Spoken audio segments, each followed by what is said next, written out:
A, which is a big, inflated, egoistic American A, it becomes yoga. Approved by the West? Yes, then I'll do it. Approved by the West? Then it's fine. This I'm telling you because when you want to improve the quality of education and thus the quality of life, you must have faith in the scriptures of ancient India. For that, just one visit at Swaminarayan Akshardham and you will get convinced. Second important part of quality of education and thus quality of life is, you must instill in your students that if I decide, I can. If I decide, I want all of you to repeat with me. If I decide, you must instill this in the hearts and minds of your pupils, that you are capable.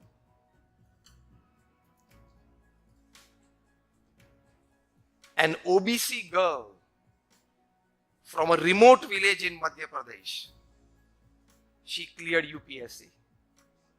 Just a few months back, you might have. Everybody is capable of it. Shri Maharshi Arvind used to say that souls are potentially divine. Vivekananda used to say each soul is potentially divine.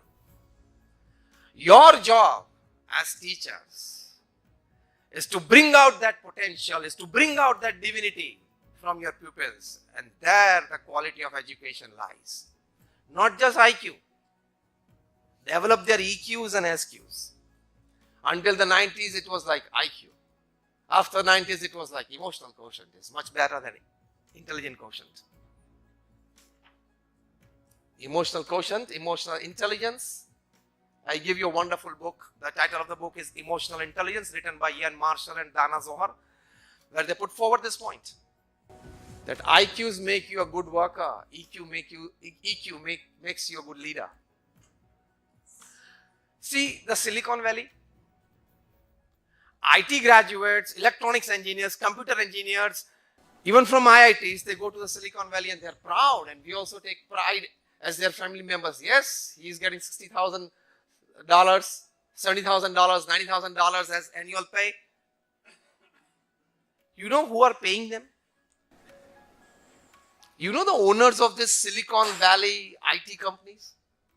Some of them, like most of them, they are just commerce graduates. But they know how to extract work from technocrats because they have EQ. EQ means emotional quotient. You understand your inner self, you understand the inner self of the other person, you understand your emotions, you understand the emotions of the other person, and behave accordingly where you can win over the person. You would be surprised to know that at any given moment in 200 years of British rule in India, there were not even 25,000 Britishers physically present on the soil of India, and they ruled a country of 40 crores. High EQ.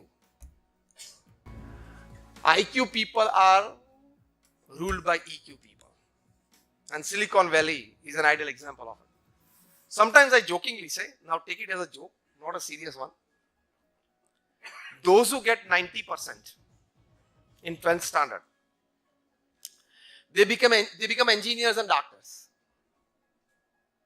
Those who get 15 less, 75%, they go into the commerce line, open the company and hire the first two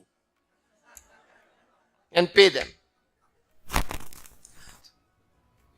They go into public life and make policy, which is a fact of the field of education. But now we are proud that we have IITians as our cabinet minister. Yug badal raha hai. Quality education is now showing its shine in the country. And you know, still 15% less, what happens? 45%. He goes into the underworld and controls the first three. It's just a joke. What I mean to say is that when it comes to quality education, tell your pupils that you decide. Come what. There are hundreds of stories which you can tell your pupils apart from your subjects. So when I talk to teachers, I tell them, your period in the class is not 45 minutes. It's 40 plus 5. Your class period time is not 45 minutes. It's 40 plus 5. If it's 40 minutes, then it is 35 plus 5. Of those 45 minutes, 40 minutes the teacher must teach the subject. Last 5 minutes, tell your children inspirational stories. Tell your children real life incidents of great personalities which can inspire them, which can motivate them, which can make them dream big and thus create big. That brings quality in education, ultimately quality in life. Unless you make your children dream big, and then a zeal from within, a thirst from within to see that big dream, textbooks are not going to create great citizens. The onus lies on us. I suggested this at the highest level in NEP. 40 plus 5, not 45. Not 45 plus 0, 40 plus 5 is 45. This gives you quality education. You know, basically charcoal and diamond are real brothers. Both are carbon. Charcoal is carbon, diamond is carbon. But what is the value of charcoal? And what is the value of a diamond? In a small piece of diamond, you can purchase a whole truckload of charcoal. Both are real brothers, rather twins. But one became a charcoal, the other became a diamond. What is the reason? If the carbon atoms are haphazard, the final product is a charcoal. If the same carbon atoms, they come together in a hexagonal structure. We all studied benzene ring in chemistry in high school. When it comes into a hexagonal structure, the same carbon atoms, they come together to make graphite, which we use in our pencils, lead, Pb. The chemical name is Pb. Value increased a bit. When the same carbon atoms come together in a tetrahedral structure, the final product is a diamond. Your job as teachers is to adjust the inner structure of your pupils into a tetrahedral structure so that they become diamonds, not coal and graphite. That is quality education. So teach them EQ and teach them SQ. After 2005, 2010, this new concept has come. The spiritual quotient. Above IQ, above EQ is the spiritual quotient.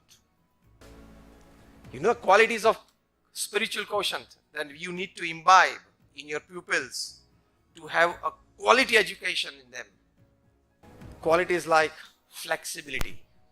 The new definition at Harvard University of intelligence is flexibility to change is intelligence. Flexibility to change is intelligence. Flexibility. Self-awareness. Third is an ability to face and use suffering of life. Is a spiritual quotient. Fourth, an ability to be inspired by a vision.